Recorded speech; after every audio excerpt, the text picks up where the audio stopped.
اللہ الرحمن الرحیم نحمدہ ونصلی ونسلم علی رسولہ الکریم اما بعد اللہم صلی علی سیدنا سید القاہرین علی اعداء رب العالمین الساخرین والجن والانس والشیاطین انک میت وانہم میتون۔ پیر عبداللہ ہاشمی چینل کو دیکھنے اور سننے والوں کو السلام علیکم ورحمۃ اللہ وبرکاتہ۔ پیارے آقا کریم صلی اللہ علیہ وسلم کا فرمان ہے، ما خاب من استخارہ، وہ انسان کبھی نامراد نہیں ہوا جس نے استخارہ کیا۔ اللہ تعالیٰ نے انسان کو کوالٹی دی ہے،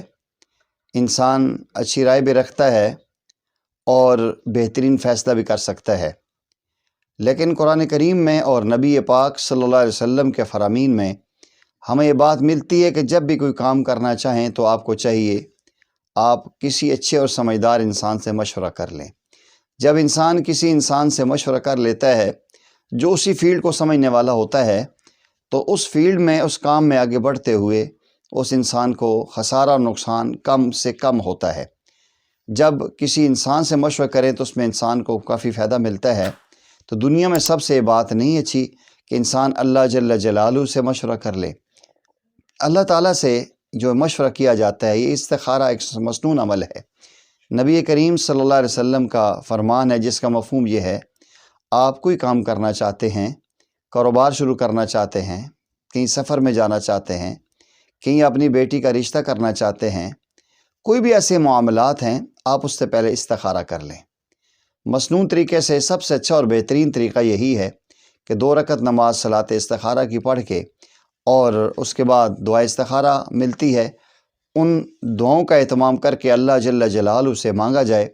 پھر باوضو ہو کے قبلہ رخ سو جائے تو اللہ جل جلالہ انسان کو خواب میں رہنمائی فرماتے ہیں، یا اس کا جواب مل جاتا ہے یا اس کا کوئی اشارہ مل جاتا ہے۔ اگر کوئی انسان یہ چاہتا ہے کہ مجھے فور استخارہ کرے، فوراً مجھے رہنمائی ملے، بسا اوقات ایسا وقت نہیں ہوتا کہ نماز پڑھی جائے، نماز کے اوقات نہیں ہوتے یا اتنا ٹائم نہیں ہوتا، انسان کو جلدی میں کوئی فیصلہ کرنا ہوتا ہے، تو ہمارے اکابرین اسلاف نے الحمدللہ اس پہ غور کیا اور قرآن کریم کی آیات سے فور استخارہ کا عمل بھی نکالا ہے۔ 2 عمل بہت زیادہ مشہور ہیں۔ ایمرجنسی میں اگر استخارہ کرنا ہے تو ایسے یکسوئی کے ساتھ انسان بیٹھ جائے اور یا خبیر اخبرنی، یا خبیر اخبرنی، یا خبیر اخبرنی 3 دفعہ پڑھ کے اپنے دل پہ پھونک دے، اور پھر اس کے بعد ذرا سا سوچے، 2-4 جو ہے کہ وہ سیکنڈ، 10 15 20 سیکنڈ سوچ کے دیکھ لے، اللہ جل جلالہ جو دل میں ڈالتے ہیں وہ کام کر لے، انشاءاللہ اس میں خیر اور بھلائی ہوگی۔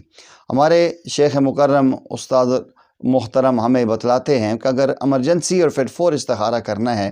اس کا طریقہ یہ ہے کہ انسان کھڑا ہو جائے، قبلہ رخ کھڑا ہو جائے باوضو ہو کے، اور آنکھ بند کر کے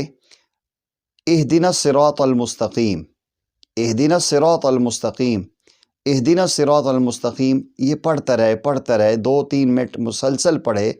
اور جب 2-3 منٹ پڑھنے کے بعد محسوس کرے کہ جو استخارہ کرنا چاہ رہا ہے، جس مقصد کے لیے، کاروبار کے لیے، سفر کے لیے، بیٹی کے رشتے کے لیے، تو وہ دل میں سوچ کے پھر یہ پڑھے اللہم اہدنا الصراط المستقیم۔ 2-3 منٹ پڑھنے کے بعد اگر اس کا رخ دائیں طرف مڑ گیا ہے تو یہ اوکے ہے، ہاں ہے، اور بائیں طرف مڑ گیا ہے تو نہ ہے۔ تو آپ سے گزارش یہ ہے